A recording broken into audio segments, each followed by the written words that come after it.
수호제 얘기 보도록 하겠습니다. 너무 유명한 작품이라서 여러분 충분히 쉽게 이해할 만한 작품이고요. 시작부터 볼게요. 그 263쪽에 263쪽. 아까부터 뛰어났는데 안 피고 많어. 아 누가 안 했어? 색도 있는 게 볼게요. 수호제라는 것은 큰 형님이 집에 붙인 이름이다 해서, 자, 수호제의 뜻이 뭐냐면은 나를 지키는 집입니다.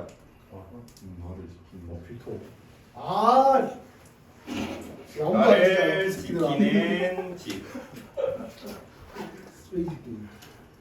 그래서 큰 형님이 그 집에 붙인 이름이래요. 여기서 큰 형님이 누구냐면 작가가 정약용이고요. 큰 형님은 정약현이겠네요. 삼형제입니다. 정약현이랑 정약전이랑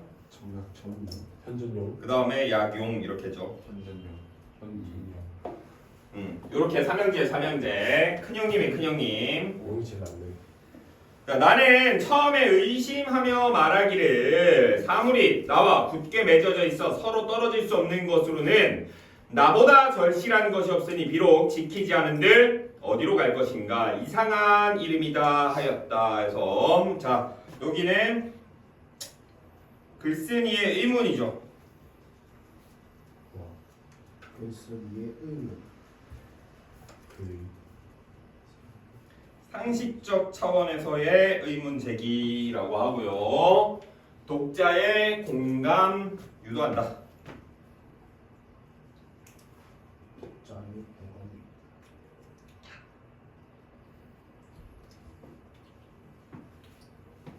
자, 그리고 나와 나. 여기에 이 나와 한자 없는 나와 한자 있는 나를 구별해 주시면 되는데요. 이렇게 한자 있는 나는 본래적 자라고 하면 되고요. 한자 없는 나는 현상적 자라고 할게요.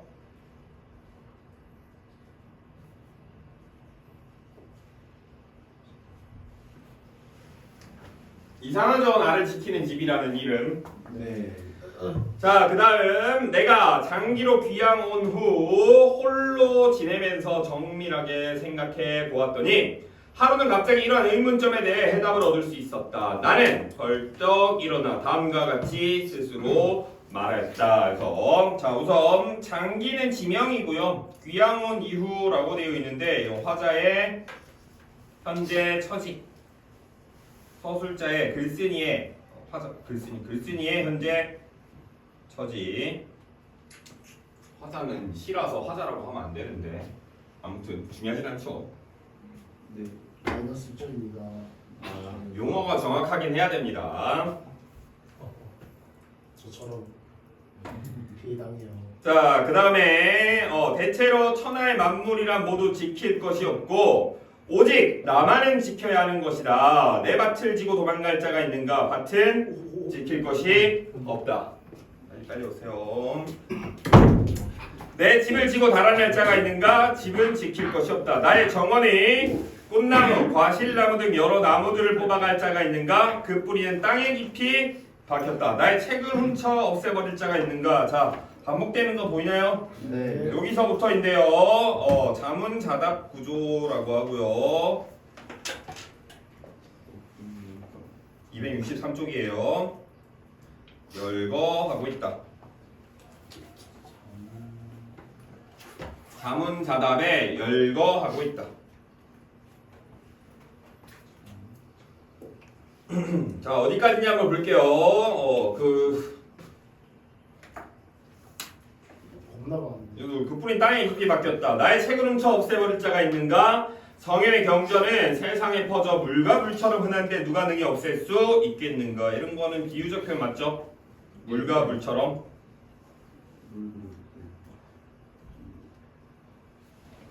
나의 옷과 식량을 도둑질하여 나를 분색하게 하겠는가? 천하의 실이 모두 내가 입을 옷이며 천하의 곡식은 모두 내가 먹을 양식이다. 도둑이 비록 훔쳐간다 하더라도 한두 개에 불과할 것이니 천하의 모든 옷과 곡식을 없앨 수 있겠는가. 그런즉 천하의 만물을 모두 지킬 것이 없다 해서 결국 천하의 만물을 지킬 것이 없다. 이게 결론이 되겠네요. 이게 이제 주장이라고 할게요. 주장을 제시했고요. 요 앞부분까지가 전부 다 근거라고 하면 되겠죠.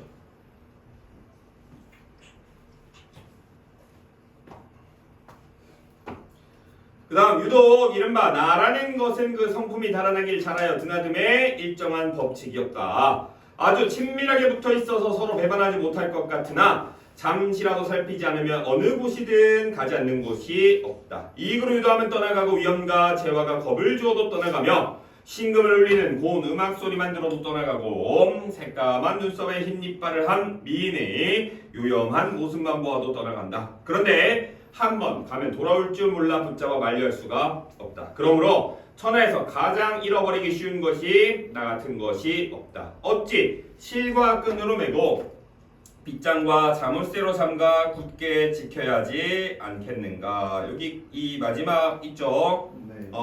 이 친구가 결국 그 비유적 표현인데요. 실과 끈으로 매고 빗장과 자물쇠.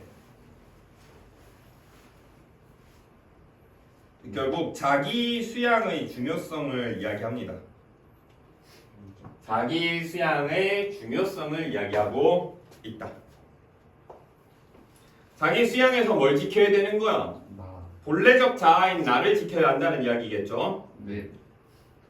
그 다음 나는 잘못 간직하였다가 나를 잃은 자이다. 그래서 여기는 자신의 과거에 대한 반성.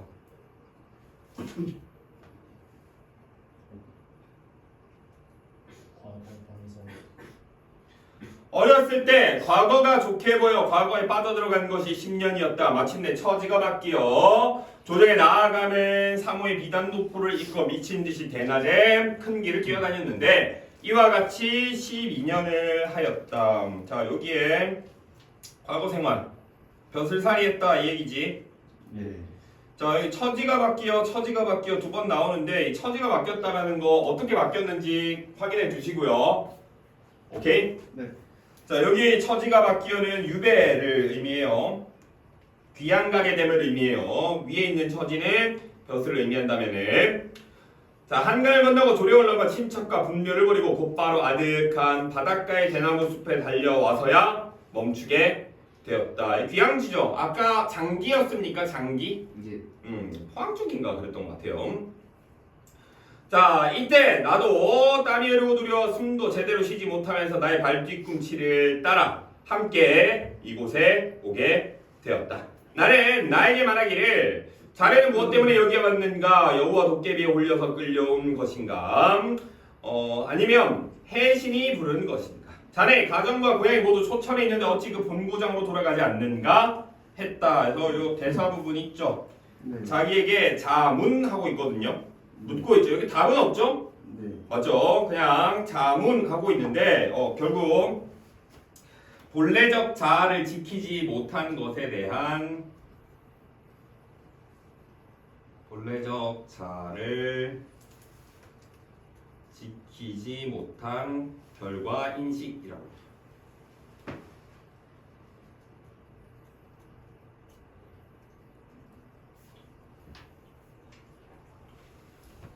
결과 인식. 본래적 자아를 지키지 못한 결과 인식.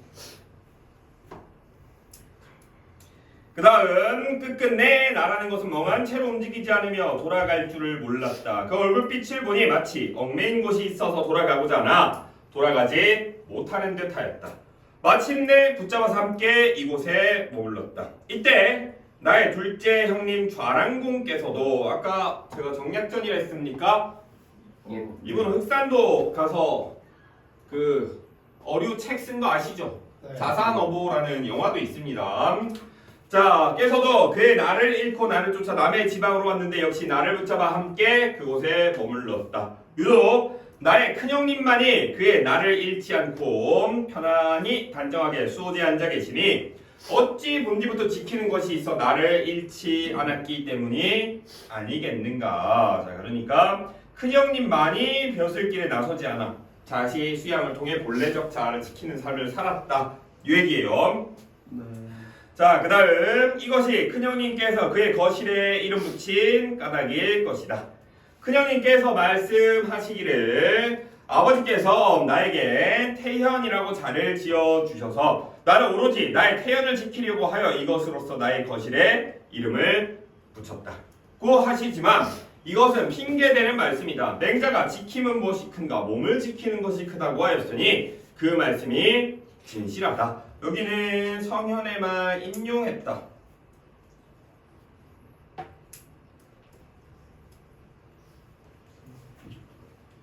근데 자기의 주장을 뒷받침하기 위해서 성현의 말을 인용을 했죠. 네, 자신의 말. 여기서 이 몸이 뭐예요? 본래적 자아를 의미하겠지. 예. 그러니까 그 큰 형이 얘기하기는 태현이라고 자를 지어줘서 이걸 지키려고 했다. 그냥 그래서 거실에 이름 붙였다라는 표면적 이유를 이야기하고 있지만 사실 진실은 맹자의 말을 인용해서 이게 핑계였다. 본래적 자아를 지키려고 하는 것이었다라고 하니 그 말씀이 진실하다라고 본인이 파악을 하고 있네요. 드디어 내 스스로 말한 것을 써서 큰형님께 보이고 수호제의 기로 삼는다. 여기에는 수호제기를 쓰게 된 이유라고 적을게요.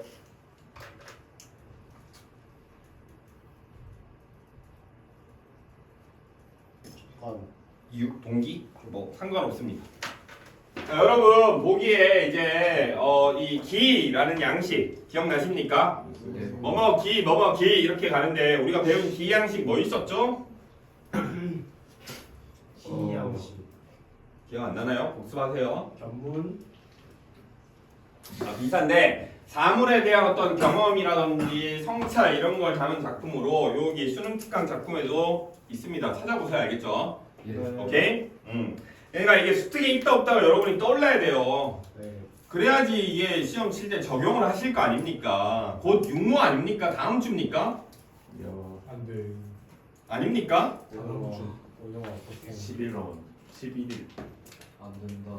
야. 금방입니다. 자, 그래서 거기는 아마 수특 연계가 될 겁니다. 수특 연계가 될 거고요. 연계된 작품들 나오면은 틀리지 않도록 합시다. 우리 넘어갈게요. 자, 그 다음에 267쪽입니다. 267쪽 수능 특강 267페이지. 경사라는 작품부터 시작을 해보도록 하겠습니다. 근데 제가 최근에는 그렇게 진행을 하진 않았지만 여러분들 여기 뒤에 보면은 그러니까 수특에도 있지만 문제가 있어요. 12번 저는 여기 페이지에 12번으로 편집이 되어 있는데 아마 4번 문제 아니면 뭐 6번 문제 이렇게 했죠. 제일 마지막 문제에 보면은 보기에 선생님의 설명이 나와 있어요. 점점 나이가 든다는 것은 인간에게 있어서 매우 중요한 실존적 차원의 문제이기 때문에 이에 관한 생각과 감정을 담은 문학 작품들도 어렵지 않게 찾아볼 수 있다. 중요한 이유로는 나이가 든다는 것이 근본적으로 생명의 소멸에 천천히 다가가는 노화의 과정이지만 긍정적으로 보자면 젊은 시절에 알지 못했던 삶의 기쁨을 느끼거나 이전보다 성숙해진 관점에 따른 성찰을 통해 심리적 안정을 경험하게 되는 과정일 수도 있다. 이런 점에 주목해 작품을 감상하래. 그러면 이 작품은 중년 이후에 나이가 든다는 것에 대해서 어떻게 바라본다? 긍정적으로 바라본 작품 아니겠는가? 오케이? 예. 그래서 본문을 다시 한번 가보도록 할게요. 이거 없으면은 사실 가작품 이해하기 좀 어려울 수 있습니다. 오케이? 한번 볼게요. 가작품 그냥 이해가 되는지 궁금한데 한번 보도록 하겠습니다. 유자 나무입니다. 공세국어식으로 적어놨네. 저 기억 나오는 그건데 맞아요. 뭐라 하더라. 기억 고용 체언이죠. 그거요. 유자나무에 유자가 열리고 귤나무에 귤이 열리는 이 지순한 길은 바다로 기울었다 해서 지금 이 유자나무와 귤나무입니다. 지순하다라고 되어 있는데 이거는 그냥 매우 순결하다 정도의 의미로 보면 되고 이게 바다로 기울어 있대요. 그냥 한번 쭉 보면서 감상을 한번 해볼게요. 길에는 자갈이 빛났고요. 건조한 가을길에 가뿐한 나의 신발 하고 괄호쳐서 겨우 무거운 젊음의 젖은 구두를 벗은 이라고 되어 있어요. 그러면 이게 가뿐한 나의 신발과 젊음의 젖은 구두는 대조되어 있다라는 느낌으로 오십니까? 예. 맞죠? 대조되어 있어요. 젊음의 젖은 구두를 벗어서 가뿐하게 되었겠죠. 예. 가을길은요. 계절적 배경이라 할까요? 그렇죠?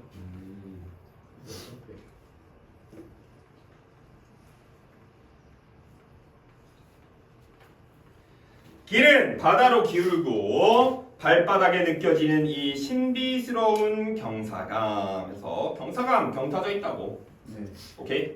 오르막인 것 같아요? 내리막인 것 같아요? 내리막. 내리막인 것 같아 보이나요? 네. 느낌이 그렇게 오시나요? 네. 바다로 길이 길었잖아. 바다로 기울었고 경사감을 느끼고. 그러니까 산속에서 물이 바다로 흘러가니까 이게 그런 느낌으로 가자. 이제 그렇게 하면 좀 이과적으로 접근하는 건데 작품에서 그런 어떤 기울었다라는 것이 어떤 식으로 기울었고 얘가 어떤 방향으로 가고 있다는 느낌이 왔으면 좋겠는데 이게 지금 내리막길을 이야기하고 있는 거고 이게 내리막이니까 가쁘단 말이야. 잘 생각해봐 내리막길이야. 근데 신비스러운 경사감 이렇게 표현을 한단 말이야. 이게 그러면은 이거를 어떻게 표현할까요? 긍정적인 느낌 아니에요. 네. 오케이? 왜냐면은 주변에 자갈이 빛나기도 하고요. 가을길은 건조해서 그렇게 안 좋다고 생각할 수 있지만 나는 가뿐함을 느껴. 이게 건조한 거랑 사실 젖은 거랑 좀 매칭됐다고 봐야 되겠죠. 네. 오케이? 그러니까 결국은 이 내리막길을 우리가 뒤에 복이랑 연관지어서 이걸 노화의 과정으로 이해를 한다면은 여기에 대해서 어떻게 인식한다는 거야? 긍정적으로 인식한다는 걸 얘기하고 싶은 거지. 예. 오케이? 예. 가을들도 노화라고 볼 수 있나요? 그렇게 생각할 수 있죠. 왜냐면은 보통은 봄을 청춘으로 많이 얘기를 합니다. 네. 봄날이라는 표현 하잖아요. 봄날이 왔다, 봄날이 간다, 뭐 이런 노래도 있고. 근데 봄이라는 게 여러분들이 곧 맞이할 청춘이라고 한다면 청춘의 춘도 봄춘자입니다. 그죠? 맞아요. 예. 네? 그래서 봄날이 젊음을 의미한다면은 가을은 어때요? 좀 어떤 성숙함 이런 걸 의미하는 경우가 많긴 하죠. 네. 그치? 겨울이 죽음을 의미하는 경우가 많지. 그죠? 네. 자, 그래서 계속 볼게요. 겨우 시야가 열리는 남색, 심오한 잔잔한 세계. 어떤 거 뭐 얘기하는 거예요? 뭐 얘기하는 거예요? 바다. 아 맞아요. 이거 바다죠. 이 세계는 바다를 의미해요. 바다를. 하늘과 맞닿을 즈음에 이 신비스러운 수평의 거리가. 이거 수평선 이야기하는 거죠. 네. 그러니까 이게 그냥 보면은 내용 이해가 굉장히 어려워요. 뭔 말하는지 이해하기 좀 어려울 수 있습니다. 자, 그 다음 유자나무의 유자가 열리고 귤나무의 귤이 열리는 이 당연한 길은 바다로 기울고 가뿐한 나의 신발. 계속 늙어가는 건데요. 여기에 유자나무의 유자가 열리고 귤나무의 귤이 열리는 이거 반복되고 있죠. 네. 그리고 여러분 대꾸법인 것처럼 보이나요? 열리고 고드립을 두 번 치면. 대꾸되어 있죠. 이게 지금 네. 반복되어 있기도 하고 대꾸 반복은 운율 형성하기도 하지만 강조하기도 한단 말이에요. 네. 그지? 근데 이 당연한 길이라는 표현이 나와 있어요. 이 길이. 네. 길에 아까 자갈이 빛나고 길에 대한 묘사도 여러 가지가 나오는데 길은 자갈이 빛나는 길이고 여기는 당연한 길이라고 얘기를 하죠. 네. 유자나무 유자가 열리고 귤나무에 귤이 열리는 건 당연한 거 아닙니까? 맞죠. 맞죠? 네. 그치? 그다음 한번 계속 가볼게요. 나의 뒤통수에는 해가 저물고 설레는 구름과 바람. 이거 이제 시간적 배경이라고 해도 이상하지 않죠. 네. 저녁 햇살 속에 자갈이 빛나는 길은 바다로 기울고 나의 발바닥에 이 신비스러운 경사가 오 기우는 세계요. 그래서 감탄사도 사용하고 있습니다. 그러니까 봐봐 이것만 보고 우리가 늙음을 읽어낼 수 있냐는 거예요. 이 본문만 보고. 좀 힘들죠. 제가 보기에 저는 못 읽어냈을 것 같아요. 복이 없어. 보기 없이 읽었다고 가정을 했을 때 이게 늙음을 의미한다를 우리가 읽어내기 어렵단 말이지. 이런 작품은 우리가 좀 기억해둘 필요가 있죠. 왜냐하면은 모의고사나 수능에 나오더라도 보기를 주긴 주겠지만 이게 수특에 실린 작품은 안 줄 가능성이 더 높거든요. 네. 그랬을 때 얘를 보고 떠올려야 돼요. 이게 노화의 과정을 이야기하고 노화, 늙음에 대한 이야기를 하고 있는 작품이란 배경 지식이 있으면 이제 여기서 표현하는 것들이 뭘 의미할까가 되는 거지. 그러니까 유자나무에 유자가 열리고 귤나무에 귤이 열리는 거. 얘네 늙음과 연관지으면 뭘 얘기할까? 유자와 귤이 어떤 늙음을 통한 결실 같은 걸 의미한다고 볼 수도 있고요. 네. 오케이? 혹은 이 구절에서 당연한 길이죠. 당연한 길. 네. 그러면 이게 자연 현상으로 해석을 한다면은 단순한 네. 늙음도 당연한 거 아니에요? 네. 뭔 말인지 알겠죠? 안 늙을 수 없잖아요. 불멸에 대해서 요즘 연구를 한다곤 하지만 진시황. 우리 때는 일단은 안 될 것 같죠. 예. 네. 그게 이 때문에 뇌에 칩 심어가지고 한다며 지금. 도서관이요 그때? 근데 그 도서관이 아니고 그 일론 머스크가 실험하고 있다고 저는 알고 있거든요. 맞아요. 사이버펑크가. 사람이 죽었어. 칼에 찔려 죽었어. 선남이. 그러면은 뇌가 죽을까? 선남이라니까. 뇌가 바로 죽진 않을걸요. 맞죠. 진짜요? 네. 사슬팔. 그러니까 그게 영생을 한다는 게 사실 이 감각을 느끼는 게 이게 우리는 육체가 있지만 이거 다 전기 신호잖아. 네. 그러면 이제 뇌만 남겨놓고 뇌에 전기 신호를 보내면 우리는 실제로 살아있다고 인식할 수도 있죠. 그래서 그거 한대 감각이요. 그거 네. 해마에 심어가지고 그렇다. 그거 한대요. 뇌만 써주고. 근데 그 윤리적인 문제가 있으니까 사람에 대한 맞잖아. 전기 신호. 그래가지고 치매 환자나 이런 사람들한테 먼저 한다고 하더라고요. 울사가 친구랑 놀려니까. 그러니까 그거 해서 해마 있는 거 다 살릴 수 있으면은 진짜 우린 그 통 속에 내란 얘기 있잖아요. 네. 그렇게 살 수도 있어요.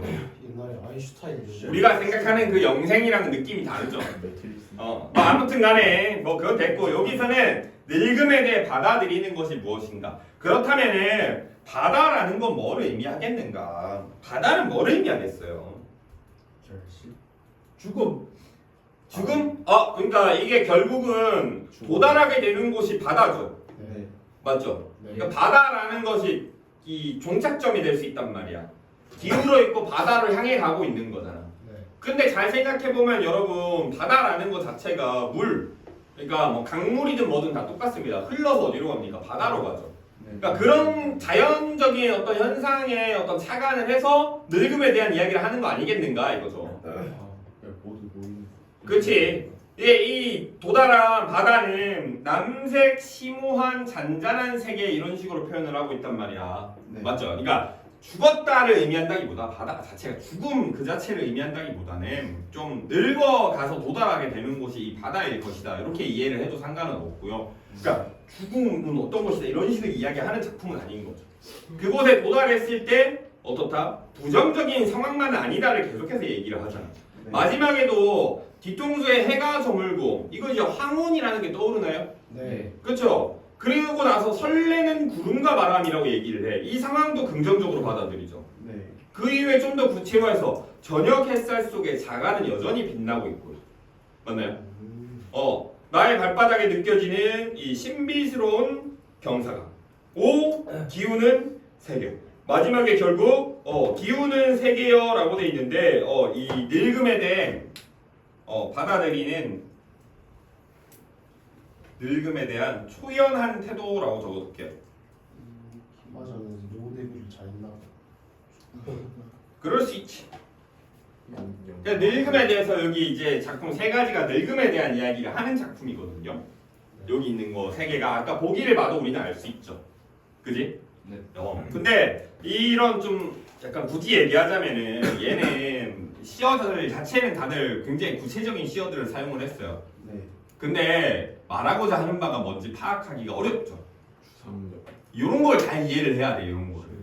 그러니까 추상적인 걸 구체적으로 표현했다고 할 수 있거든요. 늙음에 대해 이야기하니까. 근데 사실 추상적 관념의 구체화라는 건 우리가 시행이나 시어들 보고 밑줄 쳐서 얘기를 많이 하긴 해. 근데 잘 생각해보면 시라는 거 대부분 그렇습니다. 사랑으로 인해 느끼는 슬픔을 이야기할 때도 구체적으로 얘기를 해요. 추상적인 걸 통해서. 그래서 나의 가슴을 찌르는 것 같다. 뭐 이런 식의 표현을 한단 말이야.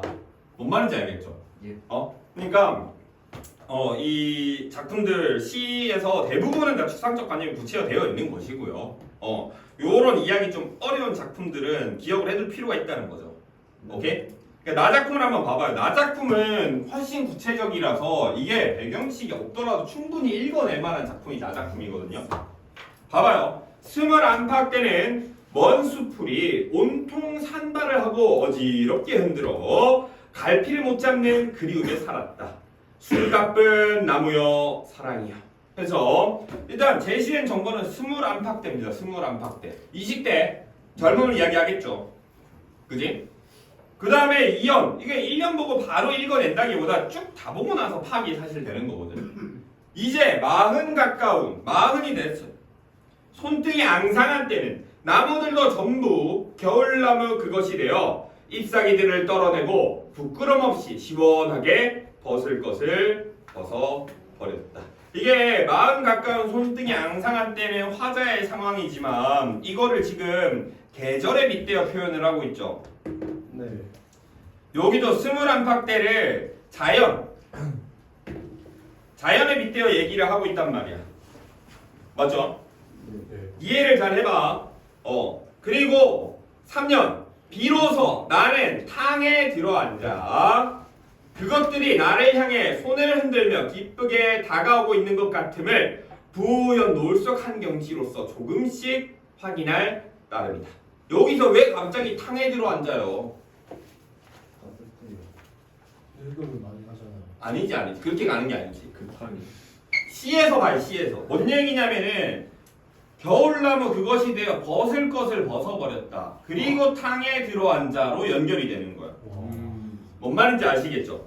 그러니까 이 벗을 것을 벗어버린 상태가 탕에 들어앉은 상태랑 유사한 거지. 탕에 옷을 입고 들어가진 않을 테니까. 네. 그렇지? 그리고 그것들이 나를 향해 손을 흔들며 기쁘게 다가오고 있는 것 같음을 노숙한 경치로서 조금씩 확인한다. 이게 그것들이 나를 향해 손을 흔들며 기쁘게 다가오고 있는 것 같대. 그것들은 뭐예요? 그거? 죽음이요. 아니죠. 스물. 그 연에서 그러니까 이 작품 안에서 해결해야 될 거 아니야. 나무들이 겨울나무 그것이 되어 벗을 것을 벗어버렸고 탕에 들어앉으니까 그것들이 나를 향해 손을 흔들며. 그러니까 이건 겨울나무입니다. 무슨 겨울나. 오케이? 그것이 의미하는 바는 겨울나무. 손을 흔들며 기쁘게 다가오고 있대. 그러면 의인화가 되어 있다 이렇게 얘기할 수 있겠지. 예. 맞아? 네. 여기에 대해서 나는 긍정이야 부정이야? 긍정이요. 긍정이야. 그리고 부연 노을 속의 한 경치로서 조금씩 확인할 따름이다. 노을이라는 것도 해질 때 경치고 이건 황혼이랑 연결 줄 수 있단 말이지. 네. 맞지? 근데 이걸 노을이라고 표현한 것 자체가 어때? 긍정적인 거예요. 네. 그치? 예. 게다가 한 경치로서 조금씩 확인한다. 왜 조금씩 확인한다고 표현했을까? 완전히 다 알지 못하는 거야. 좀 늙었다고 다 알아요? 아니. 아니죠. 이상한 사람도 있잖아 늙어도. 맞아요. 뭔 말인지 알겠어요? 아, 이 나이 되니까 나 마흔쯤 되니까 완전히 깨달았어. 아니야. 그게 아니고 지금 이제 이 한 경치로서 조금씩 그런 것들에 대해서 알아가게 될 것 같다. 이거야. 그러면은 이렇게 됐을 때 자 1년부터 다시 얘기를 하자면은 스물 안팎 때 이게 40 가까운 손등이 앙상한 때랑 대비된다는 건 아시겠습니까? 네. 대비되어 있어요. 이때 먼 숯불이 온통 산발을 하고 어지럽게 흔들어. 이거 자체가 자연을 이야기하지만 젊은 날의 혼란함을 이야기한다고 할 수 있죠. 오케이?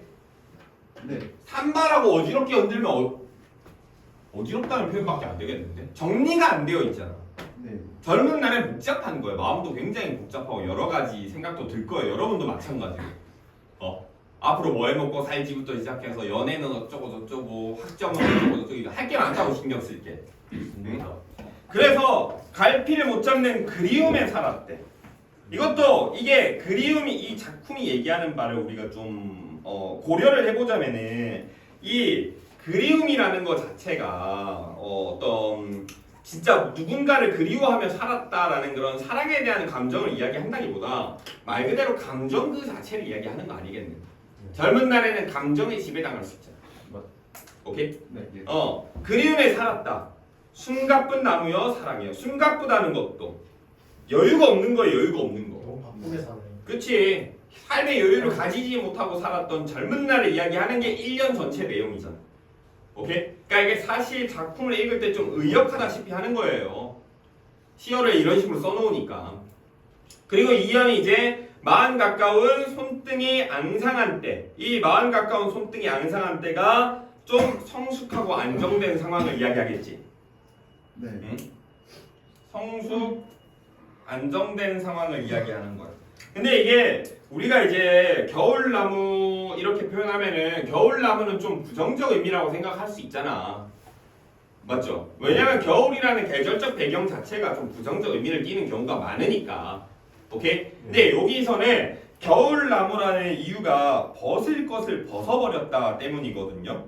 네. 이게 벗을 것을 벗어버렸다. 부끄럼 없이 벗을 것을 벗어버렸대.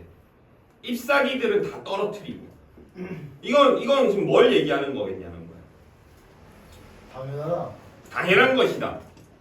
그러니까 이게 자연 현상은 당연히 겨울 나무가 되면 잎이 없죠. 잎이 의미하는 게 뭐겠냐면 굳이 연결하자면 앞에 이 먼 수풀이나 이런 것들을 의미하는 게 되겠지. 그러니까 혼란하게 만들어주는 요소들이 되겠죠. 그러니까 그 결국 잎사귀들 떨어내고 부끄럼 없이 시원하게 벗어버린 거. 뭐 굳이 얘기하자면 잎사귀 같은 것들은 어떤 가식, 위선, 어떤 뭐 허세 뭐 이런 것도 될 수 있고요. 어레의식. 그러니까 젊을 때 가지는 시기 같은 것들 있잖아. 그런 거 많아요. 젊을 때 보면 이상한 걸로 승부욕 생기고 맞아요. 어쩔 수 없어. 근데 그게 잘못됐다는 게 아니고 젊은 나이에는 당연한 거. 그 다음에 비로소 나는 탕에 들어앉아 그것들이 나를 향해 손을 흔들며 아까 얘기했지만 의인 긍정적이라고 얘기를 했고요. 부연 노을 이게 이제 아까 얘기했지만 이 부연 노을이라는 것 자체가 긍정적 이미지예요. 긍정적 이미지. 노년을 의미하는 긍정적 이미지. 약간 아름다움. 한 정치로서 조금씩 확인하게 따름이다 해서 조금씩 알아가게 된다. 이 늙음에 대해서 어떻게 뭔가 하나씩 얻어가는 과정, 하나씩 확인해가고 배워가는 과정이다. 이렇게 되는 거죠. 네. 오케이? 됐죠? 자, 그 다음에 마지막 작품 낙치설을 볼게요. 낙치설도 꽤 유명한 작품인데요. 이 작품이 그래도 여러분이 한 번쯤은 봤을 만한 작품입니다. 그냥 락지요, 락지. 떨어질 낙. 낙이 아니고 낙이구나. 떨어질 낙의 치. 이빨? 이 빠진 이야기입니다. 그러면 이 빠지는 거 시작부터 나옵니다. 무술년에 나는 66이 되었다. 앞니 하나가 까닭없이 빠져버렸다. 그래서 이게 이제 제목과 연관되어 있는 부분입니다. 이가 갑자기 빠진 거야. 갑자기 입술이 일그러지고 말이 새며 얼굴도 삐뚤어지는 것을 느꼈다. 거울을 들고 살펴보니 다른 사람 같아 깜짝 놀라 거의 눈물이 줄줄 흘러내릴 것만 같았다. 다시금 곰곰이 생각해 보았다. 그래서 여기는 성찰이라고 할게요. 성찰. 이가 빠지고 어떤 감정을 느끼죠? 슬픔을 느낍니다. 맞나요? 네. 그리고 거기에 대해서 성찰한다. 옛날 사람들은 그렇게 스마트폰 같은 것도 없고 하니까 이랬나봐. 아픈 사람. 계속 볼게요. 사람이 태어나 늙을 때까지 그 사이에 길든 짧든 진실로 단계가 많게 마련이다. 갓난아이 때 죽으면 이가 아직 나지 않았고 17살에 죽으면 이를 아직 갈지 않은 상태다. 8살부터 60이나 70세에 죽으면 영구치를 간 뒤이다. 다시 80살부터 100살 넘기게 되면 이가 다시 난다. 나는 이게 좀 이해가 안 돼. 이거 그냥 근데 이게 그냥 그걸 얘기하는 거예요. 사람이 태어나서 죽을 때까지의 단계가 많은데 이 단계에 대해서 1을 가지고 얘기를 했다. 오케이? 네. 1을 가지고 이 사람이 늙어감의 단계에 대한 이야기를 하고 있다만 확인하면 됩니다. 이 안 나지 않나? 근데 막 인간극장 보면 막 100살 어르신 새로 났다고 그래요? 머리 지나고 그거 다시 검은 색깔 난다. 그래요? 네. 인간극장에서 아 진짜 인간극장에서 그랬다고. 야, 서프라이즈. 팔 잘리고 나오면 나 이거 보니까 흰색이 흰머리 다음에 검은 머리 다시 real성이 난다. 떨어지죠. 멜라닌이 부족해서 흰머리가 나잖아. 나중에 생겼다는 건가? 그럼 뭐 알 수가 없으니까. 내일부터 수능 안 옵니다 저. 오지 마라 오지 마. 여론이 안 좋네요. 1일통이요. 인생. 자, 내가 산 횟수를 따져보니 거의 4분의 3을 살아. 이의 나이 또한 한갑자가 되었다. 자, 여러분 한갑자 이거 무협 소설에 많이 나오는데 60년입니다. 네. 그렇다면 짧다고 말할 수가 없다. 더욱이 올해는 사람들이 많이 죽어서 줄줄이 황천길로 돌아간 사람을 이루 셀 수가 없지만 능히 이가 빠진 상태로 귀신이 된 사람은 몇이나 되겠는가. 자, 능히 이가 빠진 상태로 귀신이 된 사람 이거 뭘 의미하겠어요? 자신의 일찍 주문. 아니죠. 이가 빠지는 건 언제 빠진다고 되어 있어요? 예순이요. 이른 사이에 죽음 영구치를 간 뒤다라고 되어 있죠. 네. 그리고 80살부터 100살 넘기게 되면 이가 다시 난다 이거 아니야. 이게 네. 그러면은 지금 이가 빠진 상태로 귀신이 된 사람은 결국 충분히 늙은 이후에 죽은 사람인 건데 그 늙은 이후에 죽은 사람이 몇이나 되냐는 거야. 나는 근데 이가 빠지는 경험을 했죠. 네. 뭔 말인지 아시겠습니까? 그러니까 자신의 상황과 좀 대조가 되어 있는 거야. 나는 아직 안 죽었어. 오케이? 근데 이가 빠지기 전에 죽은 사람이 많다는 거야. 알겠죠? 네. 이것으로 스스로 달래니 또 어찌 슬퍼하겠는가. 그러니까 나는 오히려 좋아라는 긍정적 인식을 보여주고 있다. 정신 승리. 오케이? 네. 자, 그 다음 하지만 슬퍼할 만한 점이 없진 않다. 그렇다고 슬픔을 안 느끼는 거 아닙니다. 사람이 체력을 기르기 위해 기대는 것 중에 음식만 하는 것이 없고 음식을 먹으려면 이가 꼭 필요하다. 하루아침에 이가 빠지거나 맞물린 이가 부러지면 국물이 새고 밥조차 딱딱하다. 이따금 살코기를 씹으려 해도 문득 고약한 지경을 만나고 만다. 밥상을 마주할 때마다 난처한 근심이 있게 마련이니 장차 쇠약해질 몸뚱이를 붙들어 지켜낼 수가 없다. 결국 매미배처럼 울쭉한 거북이 창자처럼 굶주리게 될 테니 이는 근심할 만하다. 뭐라 구구절절 써져 있지만 일단 여기 비유적 표현이 있다는 건 확인할 수 있고요. 비유 매미배처. 매미배처럼 거북이 창자처럼. 근데 슬퍼할 점에 대해서 이야기를 합니다. 슬퍼할 점이 뭐야? 음식. 이는 이가 빠진 것에 슬퍼할 만한 점이 있어. 그러니까 이 앞부분, 여기 부분은 슬퍼한 상황이지만 나는 일단 슬픔의 감정을 느꼈지만 생각해보니까 왜 이가 빠진 상태로 귀신이 된 사람이 몇이나 되겠는가. 그러니까 나는 이가 빠진 경험을 할 정도로 살아있으니까 좀 좋은 상황이다. 굳이 슬퍼할 만한 일은 아니지 않는가 라고 하면서도 근데 이가 빠짐으로써 슬픈 일이 있다는 거야. 어떤 일이 있냐? 음식. 이 음식을 먹는 일에 나는 좀 슬퍼할 만하다 이거지. 맞아? 그러면 결국 이가 빠진 상황에 대해서 부정적 인식이 드러나긴 하죠. 음식 먹는 거 불편하다. 맞아? 네. 그 다음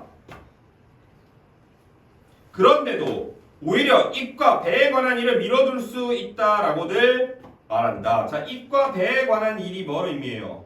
음식 먹는 거 불편해 입 빠지니까. 근데 입과 배에 관한 일을 미뤄둘 수가 있대. 이게 그러니까 가장 불편한 점은 아니라는 거야. 계속 나는 어려서부터 글을 소리내어 읽는 것을 좋아했는데 책 중에 아직 소리내어 읽어보지 못하는 것이 적지 않다. 그저 만년의 광경으로 냇가 언덕에서 새벽부터 저녁까지 소리내어 책을 읽으면서 공부 마치기를 그려보며 밤중에 등불로 길을 비추듯 지규죠. 그 근원을 잃고 헤매지 않기만을 바랐다. 이제 한 차례 입을 벌리면 그 소리가 깨진 종과 같다. 빠르고 느림에 가락이 없고 맑고 탁하면 좋아요 긋나 치름을 구분하지 못하고 팔풍을 알지 못한다. 처음엔 낭낭하게 하려 하다가도 나중엔 말을 더듬게 되니 이에 서글퍼져서 읽기를 그만두고 만다. 덕성이 나태하죠. 이 마음을 유지할 수가 없으니 이것이 슬퍼할 만한 것 중 큰일이다. 약간 약간 난 잘 모르겠는데 음식이 더 중요한 것 같은데 이 사람이 하는 말은 음식은 그 다음이라는 거야. 가장 불편한 점은 뭐라는 겁니까? 글을 소리내서 읽지 못하는 거. 오케이? 그러니까 얘는 이거야. 음식 그리고 글 읽기 중에 이가 빠져서 불편한 건 글 읽기의 불편함이 더 크다는 겁니다. 오케이? 근데 어쨌든 간에 둘 다 불편함을 제시하고 있다는 건 동일하다는 거야. 네. 이가 빠진 상황에 대해서 부정적인 감정을 느끼는 건 둘 다 동일한 거야. 한데 순위는 있는 거지. 옛날 사람들이 이렇죠 뭐. 신기하네.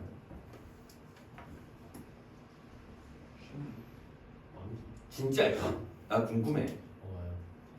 이 빠진 거 음식보다 글 읽기 못해서 너무 큰일이다 이렇게 정말 이렇게 생각했을까? 교훈을 주려고 저 과장을 시작한 거예요. 건강에 코스프레 같은 거. 좀 그래. 개인적으로는 좀 김창우 참.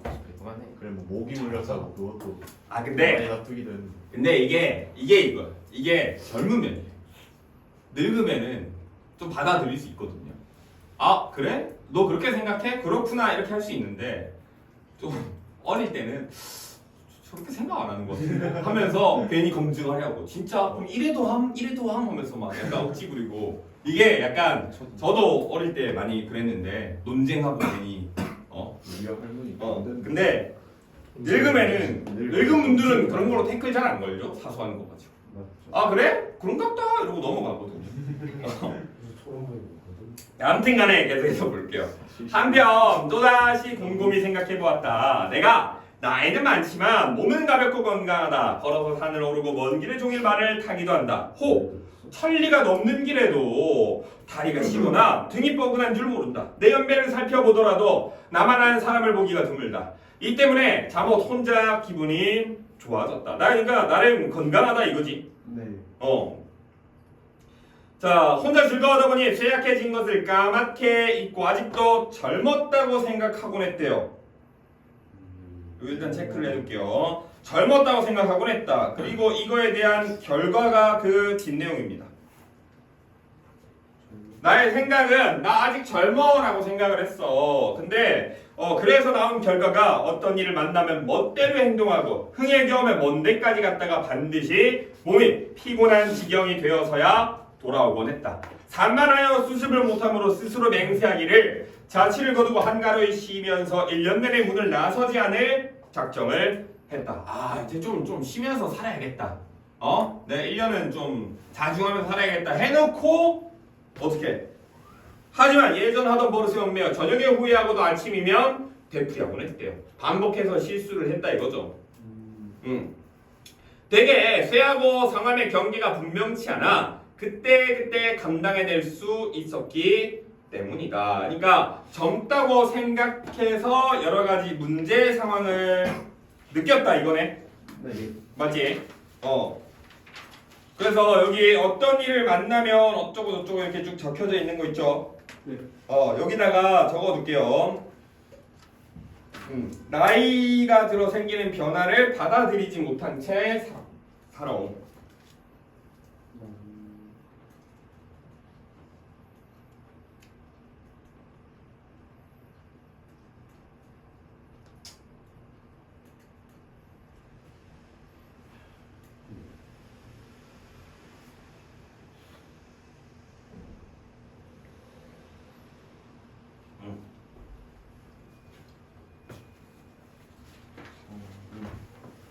저도 젊을 때는 제가 휴무일이 금요일 아닙니까?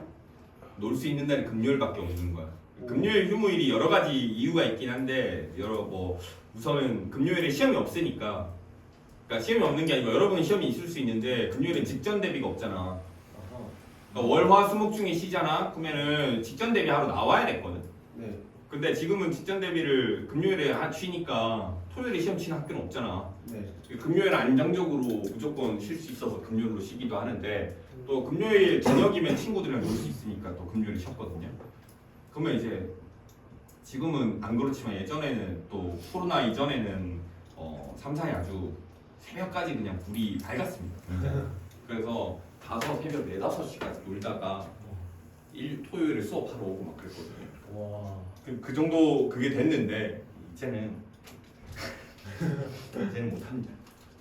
못하겠더라고. 그래서 접었습니다. 좋습니다. 나이가 늙음을 받아들이고 오히려 좋아. 술 안 먹고 건강 챙기고.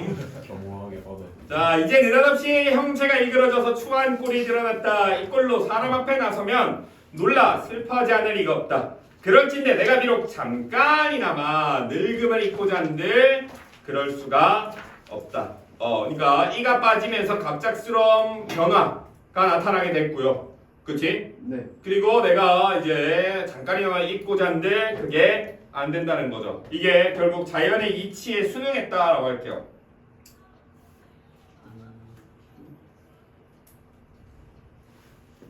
받아들였어. 이제부터 비로소 노인으로 자취할 수 있게 된 셈이다. 천황의 제도에 나이가 예순이 되면 마을에서 지팡이를 짚고 군복을 입지 않으며 직접 배우지도 않는다고 했다. 내가 일찍이 얘기를 읽었어도 이 뜻을 익히지 않았으므로 한없이 망령된 행동이 많았다. 이제 그 잘못을 크게 깨달았으니 날이 어두워지면 들어가 쉴 수가 있을 것이다. 이가 나를 일깨워 준 것이 많은 셈이다. 그러니까 얘기라는 책이죠. 책을 읽었어도 그 책에서 주는 깨달음을 나는 이해를 못했었어. 근데 이가 빠진 후에 이제 깨닫게 된 거죠. 오케이? 그러니까 이게 이 작품이 뭐 지금 보시면 아시겠지만 이가 빠진 경험을 토대로 여러 가지를 성찰한 내용이 제시가 되어 있단 말이에요. 그쵸? 근데 이가 빠진 이후에 달라진 변화점에 주목해서 보시면 될 것 같습니다. 오케이? 네. 그 다음 주자는 눈이 멀어 존냥에 전념하게 되자 도리어 진작 눈이 멀지 않은 것을 안타까워 했대요. 진짜인지 모르겠지만 이거 주자 그러니까 성인이죠. 네. 성인의 경험을 통해서 경험을 제시하고 있대. 이걸 통해 나의 주장을 뒷받침하는 거죠. 이런 사람도 있대. 눈이 멀고 빨리 눈이 멀었어야 했는데 이렇게 하는 사람이 있대. 미신. 왜? 눈이 멀고 나서 착한 성품을 기른 이 존양이라는 것에 대해 전념할 수 있게 되었으니까. 오케이? 스스로 음. 장애인 오히려 자, 이렇게 말한다면 내 이가 빠진 것 또한 너무 늦었대. 형체가 이그러지니 고요함에 나아갈 수가 있고 말이 헛나오니 침묵을 지킬 수가 있다. 살코기를 잘 씹을 수 없으니 담백한 것을 먹을 수가 있고 경전외는 것이 매끄럽지 못하고 보니 마음을 살필 수가 있다. 네 가지는 표시하면 될 것 같은데 고요함에 나갈 수가 있고요. 침묵을 지킬 수가 있고요. 담백한 걸 먹을 수가 있고 마음을 살필 수가 있게 되었습니다. 이거 결국 긍정적 인식들 맞죠? 네. 그러니까 이게 긍정적인 인식인 건데 이가 빠짐으로써 내가 할 수 있게 된 것들을 못하는 것에 주목하기보다는 긍정적인 거. 이거 할 수 있게 됐네 라고 파악을. 고요함에 나아가면요 정신이 평안해지고 침묵을 지키면 허물이 줄어들고요. 이 뒤에 거 똑같네. 담백한 것을 먹으면 복이 온전하고 마음을 살피면 도가 닦인다. 그 손익을 따져보면 얻는 것이 훨씬 더 많지 않겠는가. 서리적 표현이네요. 얻는 게 더 많다 이거죠. 네. 결국은 이 변화를 인정하고 순응함으로써 받아들일 수 있게 되는 이익들이 이렇게 있다는 거지. 네. 대개 늙음을 잊은 자는 망령되고 늙음을 탄식하는 자는 천하다. 망령되지도 천하지도 않아야 늙음을 편안히 여기는 것이다. 자, 그러니까 늙음을 잊지도 말고 늙음을 탄식하지도 말아야 한다. 이거네. 예. 편안히 여긴다는 말은 쉬면서 자적하는 것을 말한다.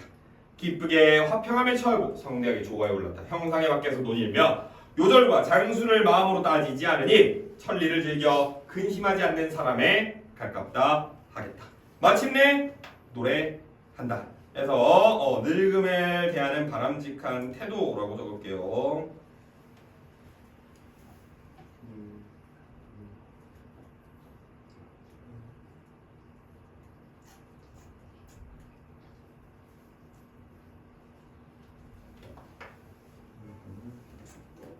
늙음을 대하는 바람직한 태도. 됐나요? 예. 네. 결국 길게 이야기를 하고 있지만 단순화시키면 이가 빠졌어. 네. 그리고 이가 빠짐의 불편함에 대한 이야기를 했어. 나는 근데 늙었다라고 생각하지 않고 살아왔는데 이제 받아들이게 된 거죠. 맞아요? 네. 오케이? 그런 내용 정도로만 이해하시면 될 것 같습니다. 됐나요? 예. 좋습니다. 넘어갈게요. 쭉쭉쭉 넘어갈게요. 쭉쭉쭉. 전래복합 8 보도록 하겠습니다. 272페이지입니다. 272페이지. 일어서라. 서서 들어라. 뭐라고? 너무 졸려요. 잠온다고? 건강이 왜 자는데? 힘내라. 졸려요 뭐냐? 몸이 졸려 죽고 싶어. 야간이라고? 졸려가 표준 아닙니까? 잠 온다 졸려요. 역겹잖아요, 근데. 나쁜 애가 말하면 모를까 저런 애가 졸려요 하면 들었고 싶겠습니까? 아니 그냥 말하는 상태. 졸려요가 평이한 표현이고요. 저번에도 얘기했지만 잠온다가 사투리입니다. 그래. 아 졸려. 사람이 졸리고 싶나? 아니 졸려요가 정확한 표현 아니야? 졸려요가. 그래. 맞아. 잠온다는 졸려 같아. 뭐라고? 원주한테 졸린다. 아, 잠이 온다에 아, 잠이 쏟아진 이 같은 게. 잠이 온다에 잠이 생략된 건데 잠이라는 건 추상적인 건데 이게 온다라는 식으로 뭔가 얘가 의지가 있는 것처럼 표현한 거거든요. 기분에 야, 약간 그런 표현이랑 똑같아요. 배고파라고 해야 되는 걸 배고픔이 온다 이렇게 얘기하는 거랑 똑같아요. 잠 온다. 소년이 뭔 말인지 알겠어요? 네. 그러니까 화가 다가온다 뭐 이러는 거야. 분노가 나 화난다가 아니야. 분노가 다가오고 있어. 시기로 온다. 약간 중이병 표현이에요. 어떻게 보면. 그래도 저는 이따가 아이가 잠이 옆에서 졸려하면 팹니다.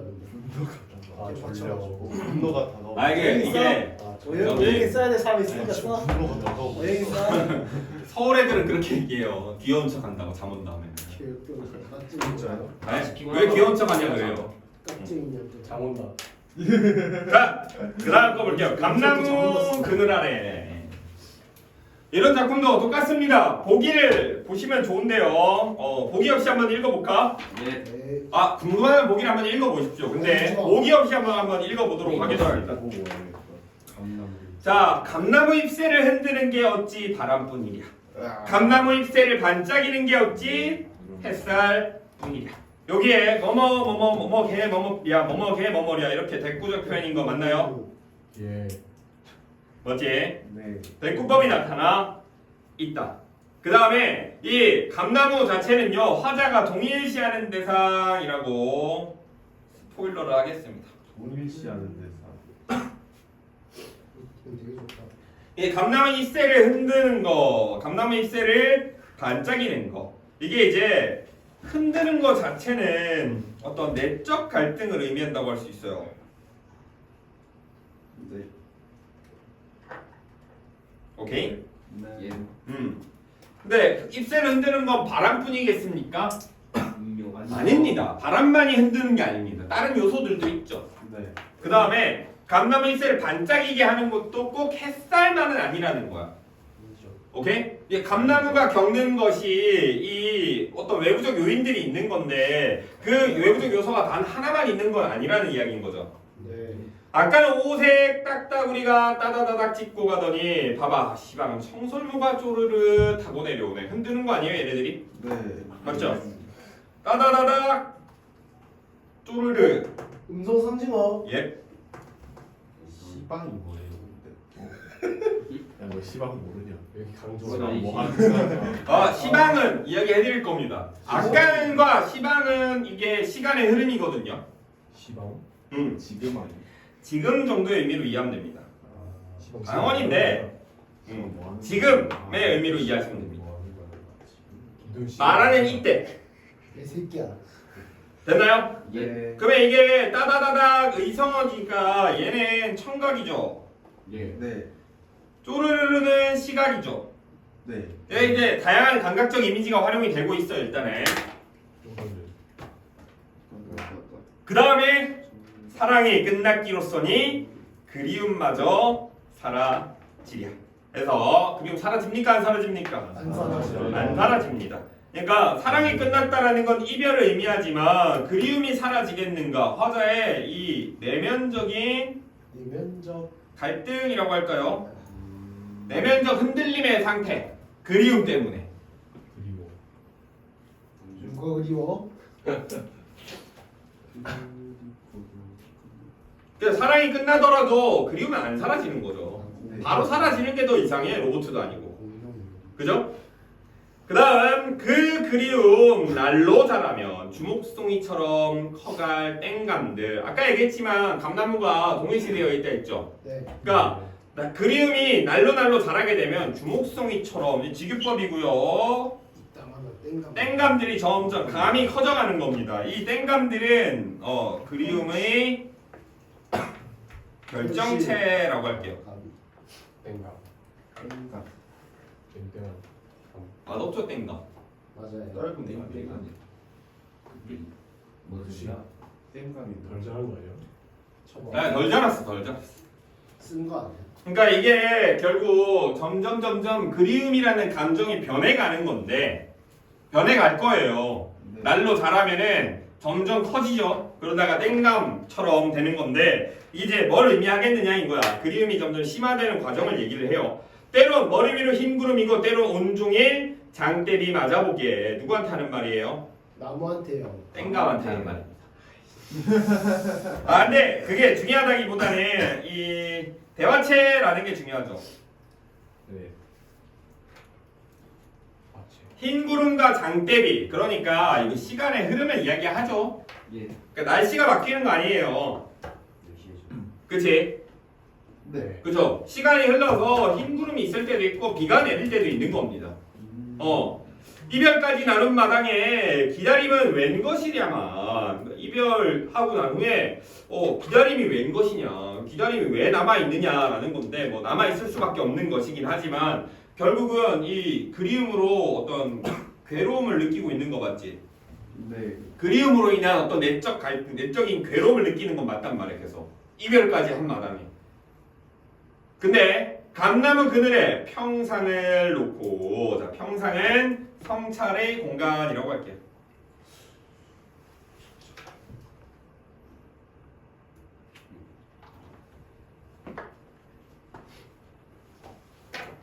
그래. 이 그래라는 것 자체가 수용적 태도라고 할 수 있겠습니까? 뭐지? 이 성찰을 통한 깨달음의 표현인 건데 이 수용, 깨달음의 태도. 뭐라 했는지 알아요. 그래 놀라요. 밤이면 잠 뒤척여. 벌써 부장님 개그를 한다. 밤이면 잠 뒤척여 산이 우는 소리도 들어보고 새벽이면 퍼뜩 깨어나 계곡 물소리도 들어보게. 뭐뭐개 이거는 계속 말을 건네는 태도인 거고요. 밤에 잠을 뒤척일 때도 있고요. 우는 소리를 들을 때도 있습니다. 슬픔을 느낄 때도 있는 거고요. 새벽에 갑자기 일어날 때도 있는 거죠.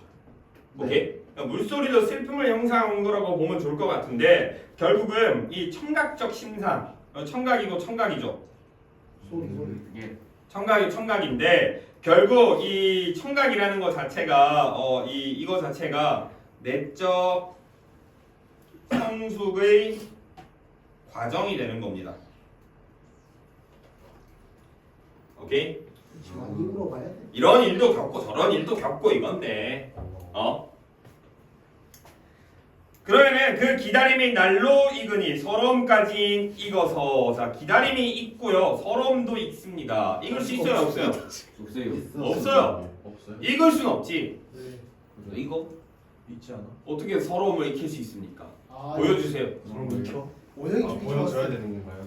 그러니까 추상적인 것을 어떻게 했다? 또 부족의 공식. 또 그거다. 맞네. 구체화했다. 맨날 나오는. 오케이?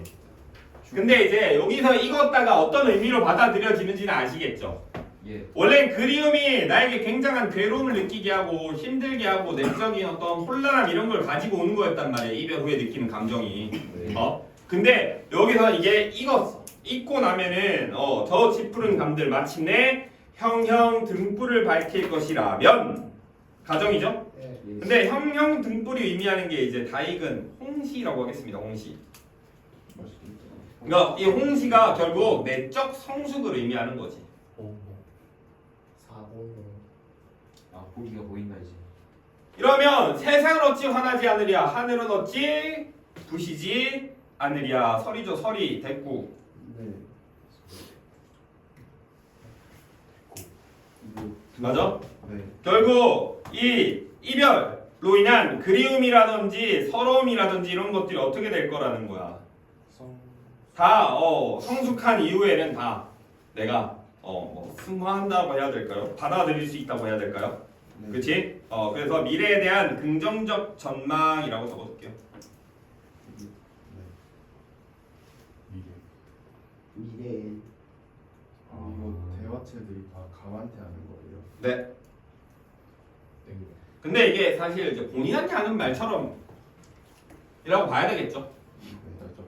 독백 그럼 또 그러니까 이게 대화하고 있다 이러면 좀 틀렸고요. 대화체 말을 건네는 시기다. 감나무라고 보는 게 좀 더 적합해 보이긴 하네. 감보다는. 그럼 어. 근데 거기 위해서는 이제 감한테 하는 말처럼 감히 이걸 겪어야 된다는 것처럼 얘기를 하고 있어. 감나무의 일부라고 보면 너가 맞을 수도 있어. 근데 이 작품이 결국은 이런 뭐랄까 여기서는 이별 후에 느끼는 감정으로만 얘기를 하지만 그리움이라는 그 감정.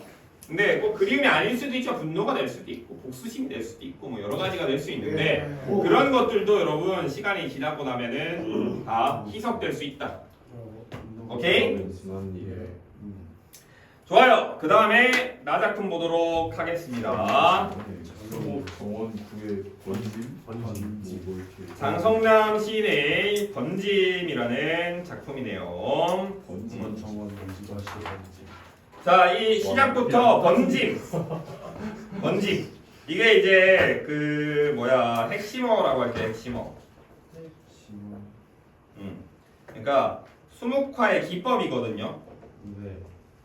와 이걸 미술 이름을 떠볼 줄 상상. 근데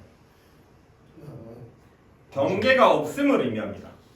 뭐지? 경계를 허무는 것을 이야기해요. 이게 그러니까 우리가 원래 그릴 때는 이런 식으로 그려가지고 뭐 이렇게 그렸다 치면은 여기랑 여기가 나눠지는 경계선 아니에요 이게. 네. 근데 수묵화는 그게 없다는 거지. 오케이? 네. 이게 그래서 핵심어가 되는 건데 한번 가볼게요. 이게 반복되거든요. 미리 합시다. 미리 적을게요. 이거 반복을 통해서 강조한다고 적어둘게요. 한눈에 들어오지만 작품이 번짐이 계속 나옵니다. 뒤에.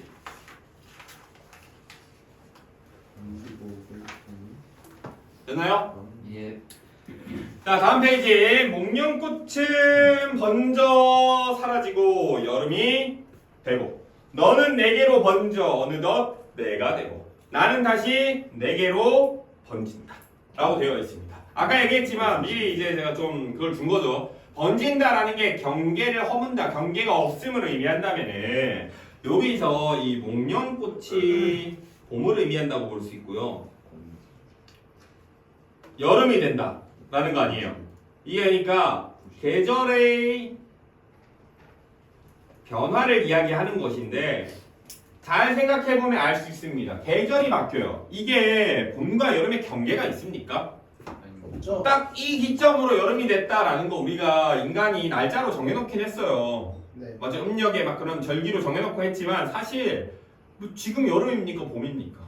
그러니까 언제 봄에 겨울에서 봄이 됐어요? 그걸 경계선이 명확하진 않다는 거야. 예. 그러니까 거기에 대한 이야기를 하고 있는 작품이라고 보시면 돼요. 그런 것들에 대한. 오케이?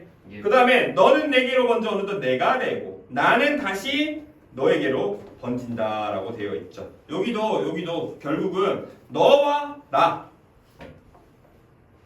아 불편하게 끊어져 있어. 응? 너와 나. 그러니까 이 너가 타인이라면은 나는 뭐 본인이 되겠죠. 이 너와 나의 조화, 타인과의 조화라든지 이런 것들을 이야기하는 것이다. 타인과의 어울림이라든지. 오케이? 그러니까 여러분 타인과 본인을 이렇게 딱 구분 지을 게 아니라는 겁니다. 그래요. 번짐의 관계입니다, 다들. 오, 예, 진격봉인가? 그 다음 번짐. 번져야 살지에서 이 번져야 살지 여기는 어떤 생명력 유지의 아 생각. 근본 조건이라고 할까요? 번져야 살 수 있습니다.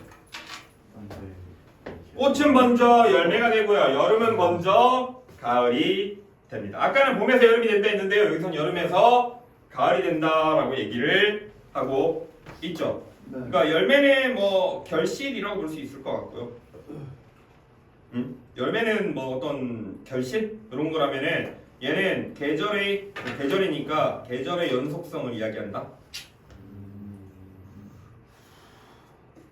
안 그러면 꽃이 여름이라고 이해할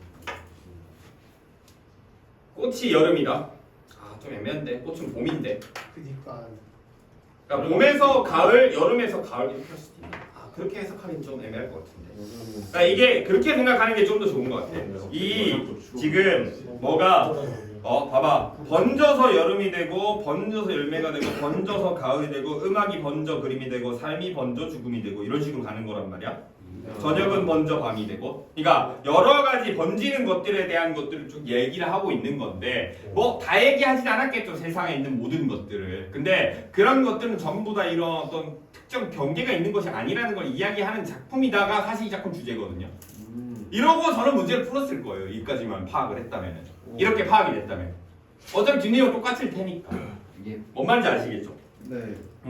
아무튼 우리는 뭐 수업을 하니까 파악을 해볼게요.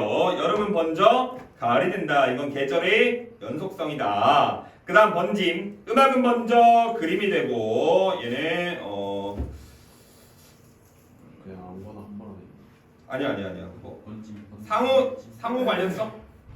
상호 관련성. 예술. 예술 분야 안에서도 다 관련이 되어 있다. 뭐 이런 것 같습니다. 다른 분야에서도 연속이 있다. 음악과 그림은 다른 거라고 생각하잖아요. 우리는. 맞죠. 그렇지 않아요? 예. 음악은 듣는 거고 그림은 보는 건데. 맞죠. 그리고 삶은 번져 죽음이 된다. 죽음은 그러므로 번져서 이 삶을 다 환히 밝힌다. 이것도 사실 이거 좀 역설적이라고 할 수 있을 것 같은데. 그지? 이 삶과 죽음의 순환 구조라고 하겠습니다.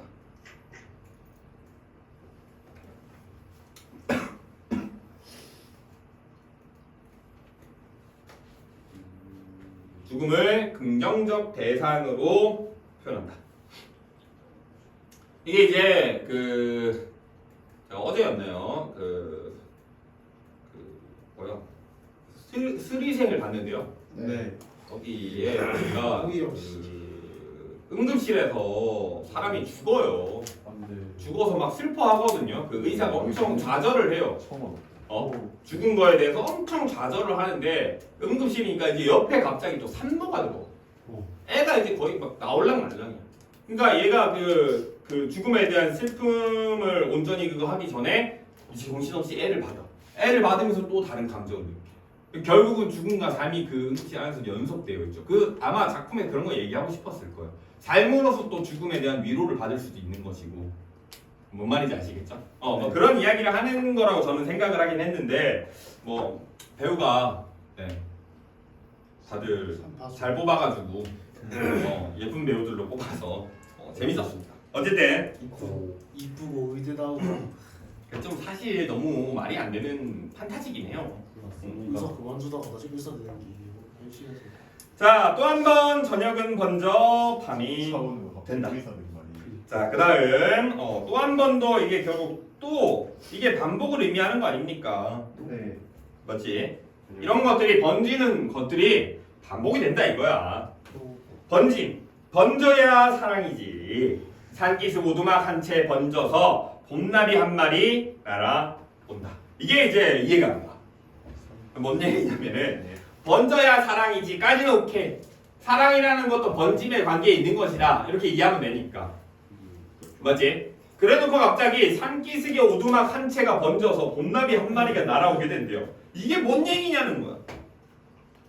선생님도 모르는 건가요? 이거 다 번짐. 어떻게 그 번짐으로 이해를 해야 돼. 그러니까 얘네 둘이 관련성이 있다 아니야. 이 문장조차 번져 있는 거 아니에요? 뭐 그렇게 생각할 수도 있겠지. 근데 이거는 인간을 의미한다고 할 수 있을 것 같고 이거는 자연을 의미한다고 하면 될 것 같아요. 그렇게 이해하면 그나마 타당하지 않나. 그러니까 오두막 산기슭의 오두막한테는 인간, 봄나비 하나는 자연. 오케이? 그래서 결국 인간과 자연의 관계, 또 번짐의 관계, 조화를 이루어야 한다. 이 이야기를 하는 거 아니겠습니까? 오케이? 번지.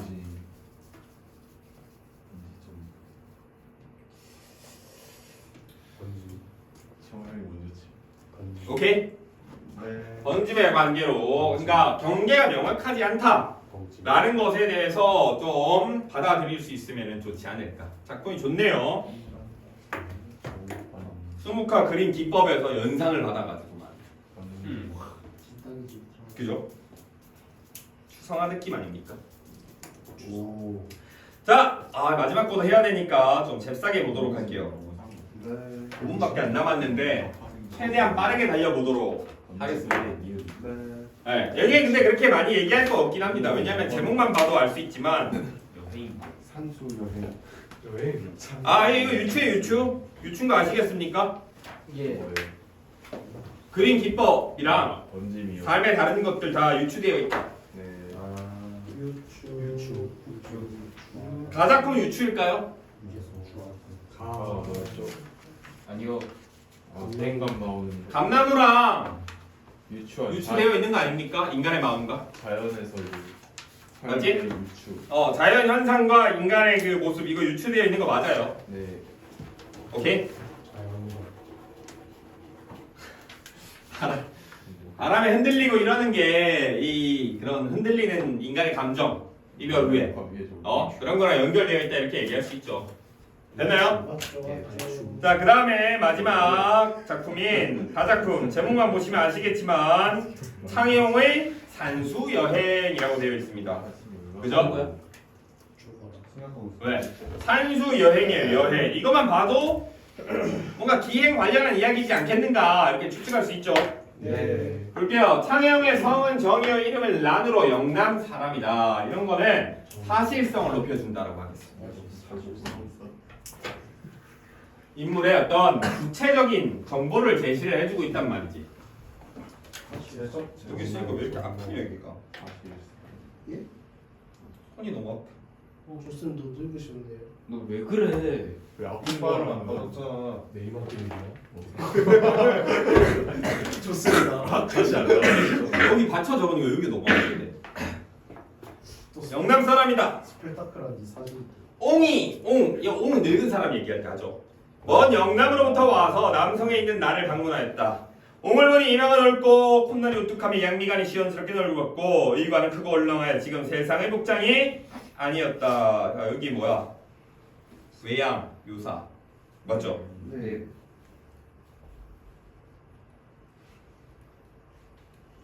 지금 세상의 복장이 아니었대. 그러니까 이게 일반인과 좀 다른 복장이다 이거야. 좀 특이한 사람이지 않나 이런 느낌을 주는 거죠. 나는 서둘러 뚫러내리가 맞아들여 절한 후 모시고 앉아 온갖 업으로 이야기를 나누어 보았다. 기이한 풍정이 강렬하게 풍겼고 기세가 당당하고 자신감에 차 있는 사람으로 보였다. 옹은 이런 말씀을 했다. 여기 기이함부터 자신감에 차 있는 사람으로 보였다. 나의 어쨌든 목이 아파. 주관적 감상. 주가. 저런 사람들은 굉장히 특이하죠. 사람이 있는 이 길거리에서 저렇게 본인의 감정을 강하게 표출할 수 있는 갑자기 당당한 사람. 그럴 수도 있지만 보통은 어떤 어린아이들이 자신감의 차이. 나도 나 이거 사줘 하면서 바닥에 들어눕는 애들이 있거든. 새끼. 나였는데. 사달라고 안 했는데 그냥 놀 때 저러고 놀아. 그럴 수 있지. 남 신경을 안 쓴다는 자신감으로 긍정적으로 이해할 수도 있지만 안 좋게 볼 수. 야, 니 덩치 이거 뗐으면야. 자, 계속 볼게요. 옹은 이런 말씀을 했다. 사람이 살아가며 활개치고 다니는 것은 정신이요. 사물과 접하는 것은 눈일세. 자, 정신은 내면을 의미한다면은 눈은 외면을 의미합니다. 그 정신이 막히면 속이 답답하고 세상 구경하는 것이 협소하면 시야가 좁아지지. 정신과 세상 구경 둘 다 협소하면 사람의 기운이 크게 펼쳐지지 못하는 법이네. 늙은이의 눈으로 이 인간 세상에 사는 자들을 보면 겨우 진흙구덩이의 지렁이나 새우젓 속의 등에 불과하다네서 자, 이 진흙구덩이 지렁이나 등에 부정적인 거 맞죠? 외면으로 보면 안 돼, 사람을. 그지? 부정적인 겁니다. 부정적인 거. 결국은 일단 시야가 좁은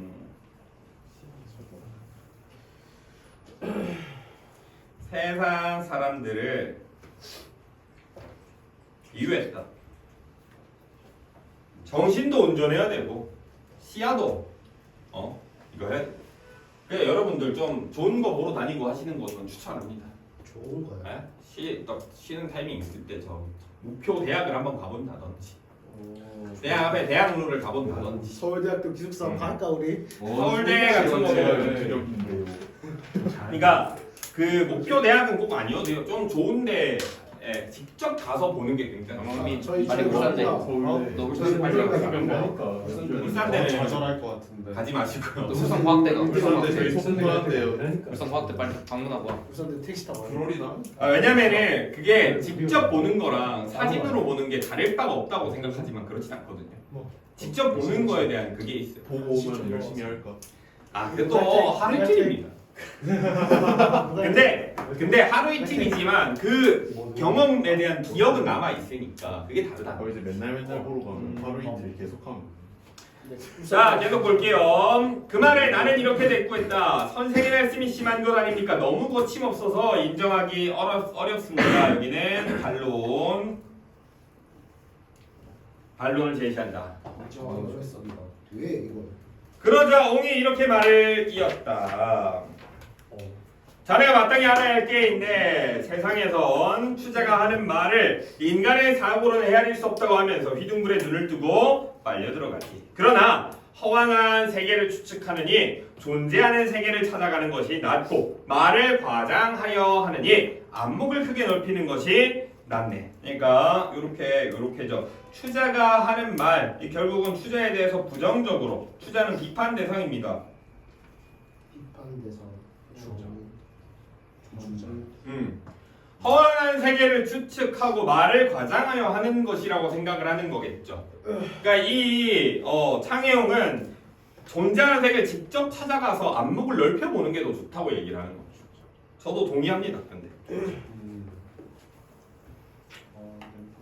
제가 음식점에 줄 선다는 걸 서울 가서 처음 알았어요. 말로는 들어서 그건 있었는데 음식점에 줄이 서 있다라는 거 그때 와. 진짜 맛있으면 인정. 근데 막상 그게 대단한 음식점이 아니야. 그러면 진짜 어렵다고. 그러니까 야 사람이 이렇게 많을 수 있구나. 그리고 맛있는 음식점이라고 다 줄 서는 건 아니구나. 뭐 그런 걸 배웠습니다. 뭐 어쨌든 볼게요. 해동의 나라가 좁긴 하지만 이거 조선이죠. 조선. 내가 볼 수 있는 힘을 다한다면 나의 정신을 넓게 트이게 할 수 있네. 이 늙은이가 서른이 되어 청노새 한 마리, 알종 하나, 보따리 하나, 이불 한 채를 가지고 길을 나서서 나무로 낙동강을 논일고 자 여기 요약적 제시라고 할게요. 덕유산에 오르고 속리산을 더듬고 얼출산에 오르고 지리산을 엿보았고 서로는 대동강을 굽어보고 동물원 태백산과 소백산을 구경하고 단발령을 넘어 금강산을 2번 들어간 뒤 바닷가를 따라 돌아왔네. 이 요약했죠. 요약. 그러니까 실제로 자기는 실천을 한 거죠. 네. 지가 여행한 곳. 예. 맞지? 그리고 얘가 지금 여행을 하는 건 이 나라가 좁다라는 건 있지만 어때? 나의 정신을 트이게 하면은 부족함이 없다는 거예요. 이 조선이라는 나라도. 그러니까 이것저것 구경 다니는 겁니다. 맞지? 네. 오직 북쪽의 백두산과 남쪽의 한라산에는 아직도 창해용의 족적이 없단 말씀이야. 허나 이 늙은이는 아직 노쇠하지 않았어. 이 말 뭔 소리야 그거? 못 가봤는데 갈 수 있다. 나 갈 거다 얘기지. 백두산이랑 한라산 내가 뭐 안 가봤는데 거기만 내 발자국이 없어. 하지만 난 아직 늙지 않았어. 뭔 소리야? 난 가겠다. 정신. 오케이? 열정이 대단합니다. 그러면서 유산기 한 권을 꺼내 보여주었다. 유산기가 이제 산을 여행한 기록입니다. 무너진 담장 안에 깎아지는 듯한 벼락 밑에 피곤에 지쳐 쉴 적에 등불을 밝히고 나무 껍질을 벗겨 생각나는 대로 가볍게 써내려간 글이었다. 그에게는 꾸미기를 일삼지 않고 정사가 뛰놀아서 구애받은 데가 없었다. 또 그림이 중간에 섞여 있는데 산의 맥을 찾고 물길을 따지며 깊이를 헤아리고 먼 거리를 본떴기에 명백하여 속이 시원하였다. 자, 그의 글에 대한 평가. 긍정 부정. 긍정이요. 그냥 아유 잘 썼다. 뭐 수식어는 많은데 뭐 어디 구애받지 않은 것 같고 그 다음에 명백해서 속이 시원한 글이래. 나는 앉은 자리에서 일어나 다시 말씀을 올렸다. 앉아서 듣다가 이제 일어났어. 왜? 태도가 바뀌는 거지. 반론을 하다가 이제는 오씨 더럽고 시끄러운 세상의 평범한 인간이라 선생을 제대로 보지 못했습니다. 처음에 선생을 남과 어울리지 못하고 고상하게 구는 분인 줄 착각했으니 청해형을 잘못 알 뻔했습니다. 이제야 선생을 알겠습니다. 뜻이 크고 기계가 있어서 표현이 훌쩍 세상을 벗어나서 노리는 옛사람이 아닌지요. 자, 긍정적인 평가로 바뀌었죠. 네. 이게 선입견이었죠. 착각한 거. 네. 네. 이게 편견이자 선입견이라면은 긍정적인 시선으로 긍정적 평가로 바뀌었습니다. 그래서 선생을 뵙고나니 허둥지둥 세상을 출입하여 조그만 이해를 보기만 하면 황급히 제 갈 길을 잃어버리는 세상 사람을 다시는 감히 선비라고 하지 못하겠습니다. 그래서 이 깨달음이라고 할게요. 선생을 뵙고 나니 해서 여기는 깨달음.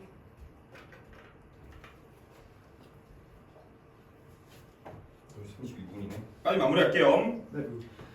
자, 한해 남짓이나 한밤중에 우리 집 문을 두드리는 사람이 있었는데 다름 아닌 청해용이었다. 백두산에서 오는 길이었다. 내게 오가는 길의 험난함과 유람에서 겪은 풍부한 사연, 산골짜기와 바위 동굴의 기양, 경치, 구름과 안개, 초목의 온갖 변화를 말해주었다. 촛불 심지가 몇 개가 타들어갈 때까지 흥미진진하게 쉬지 않고 이야기했다. 새벽이 되어 잠에서 깨어나 보니 창해용은 벌써 보이지 않았다. 아까 처음에 예측할 때는 이게 여행, 그러니까 기행문이라고 예측을 하고 여정, 견문, 감상 이걸 봐야 될 것 같다고 생각을 했는데 사실 갔다 온 사람과 대화를 나눈 내용이네요. 그리고 이게 이제 오가는 길의 험난함이라든지 뭐 이런 것들 이거는 여정이 맞긴 해. 견문이죠, 견문. 네. 창해용이 본 것들. 예. 맞지? 내가 본 건 아니에요. 맞죠? 여정은 백두산이죠. 네. 창해용의 여정이에요. 나의 여정이 아니라. 예. 알겠죠? 그 다음 새벽이 되어 잠에서 깨어나 보니 창해용이 벌써 보이지 않았대요. 오호라, 이것도 감탄사, 깨달음이죠. 먼 옛날 여러 구와 장자 같은 부류는 입이 닳고 혀가 타도록 돌을 지닌 자를 칭찬했지만 허공을 가르고 깊은 어둠 속에 들어가 텅 빈 세계를 찾아 소유하는 자에 불과했다. 자, 여러구랑 장자와 같은 물이 부정적으로 보는 거 맞나요? 네. 왜 텅 빈 세계를 찾아 소유하는 자에 불과했다라고 얘기를 하는 거니까 부정적인 인식을 보여주고 있다. 그죠? 네. 그들이 하는 일은 반드시 기기하고 그들의 지향은 반드시 제멋대로여서 성인을 따르는 사람들이 모두들 배척한다. 우리 성인께서는 마음으로 얻은 것에 즐거움을 준다는 사실을 그들은 어째서 듣지 못했을까? 우리 성인은 긍정이에요, 긍정. 진실로 마음의 즐거움을 즐거움으로 삼는다면 공자와 안연이 즐긴 것이 무엇인지도 알 수 있었으리라. 자, 이 공자와 안연도 긍정적. 마음의 즐거움을 즐거움으로 삼아야 돼. 그러나 굳이 돈은 제각기 같지 않으니 제가 좋아하는 것을 추구할 뿐이라고 하지 않으셨던가. 그러니까 뭔가 진리가 있는 게 아니라 각자 좋아하는 건 다르고 그걸 추구하는 것이다 이 얘기지. 네. 그래서 창해용의 즐거움은 산수 사이에 얻은 것이 아닌가? 헤아릴 수가 없구나. 창해용은 산수를 즐기는 마음의 즐거움을 얻는 사람이니까 그렇게 했다. 맞지? 네. 근데 탐나에서 온 사람이 하는 말을 들으니 탐나는 알죠? 제주도예요. 어떤 이가 지팡이 찌고 짧은 베옷을 입은 채 남의 바닷가에 서 있더라 했다. 분명 창해용일 것이다. 그래서 여기는 뭐 예찬적 태도라고 할게요. 결국은 이런 참. 한라산까지 가는 거예요, 이 사람. 근데 실제로 간진 몰라. 그 사람 봤대. 창해용일 거야. 이렇게 생각하는 거지. 뭐 실제 그랬을지는 모르겠지만. 오케이? 네. 좋습니다. 오늘 이렇게까지만 이야기를 하고 내일 가대복합 9로 넘어가 보도록 하겠습니다. 수고들 썬들. 많으셨습니다. 하고 오케이. 저 녹화 좀 눌러주세요. 그런 거 아니야?